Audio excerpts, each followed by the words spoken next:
நம்மளுடைய வாழ்க்கையில் நமக்கு சாகிற வரைக்கும் உண்மையான துணைகள் நமக்கு யார் அப்படின்னு பார்த்தா, உண்மையான துணைகள் நண்பனாக இருக்க முடியுமா, இல்லை தாயாக இருக்க முடியுமா, தந்தையாக இருக்க முடியுமா?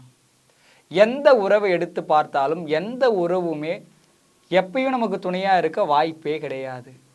ஒரு துன்பம் வரும்பொழுதோ, இல்லை ஒரு இன்னல்கள் வரும்பொழுதோ, இல்லை ஒரு மகிழ்ச்சி வரும்பொழுது, எது வந்தாலுமே ஒரு துணையாக இருக்கக்கூடியது நாம் செய்யக்கூடியது தான் நமக்கு துணையாக இருக்கும்.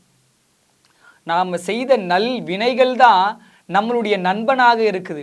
நீங்கள் செய்யக்கூடிய நல்ல நல்ல செயல்களும், அடுத்தவருக்கு உதவி பண்ணக்கூடிய அந்த மனப்பான்மைகளும், அடுத்தவர்களுக்கு செய்யக்கூடிய தானங்களும், எதிர்பார்ப்பு இல்லாமல் செய்யக்கூடிய நன்மைகளும் தான் உங்களுக்கு துணையாளனாக நிற்குது.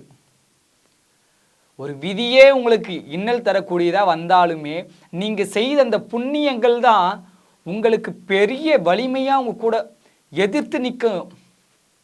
அந்த இன்னலுக்கு இதுதான் எதிரியாக நின்று சண்டை போடும்.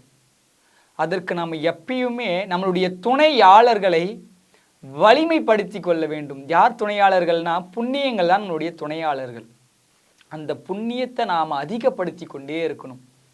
அதை அதிகப்படுத்த என்ன ஆகும்னா, எதிரின்னு சொல்லக்கூடிய துன்பங்களோ, விதின்னு வரக்கூடிய கர்மவினையின் படி வரக்கூடியதோ, நம்மளால் தாக்கு பிடிக்கக்கூடிய விஷயங்கள் நமக்கு கிடைக்கும்.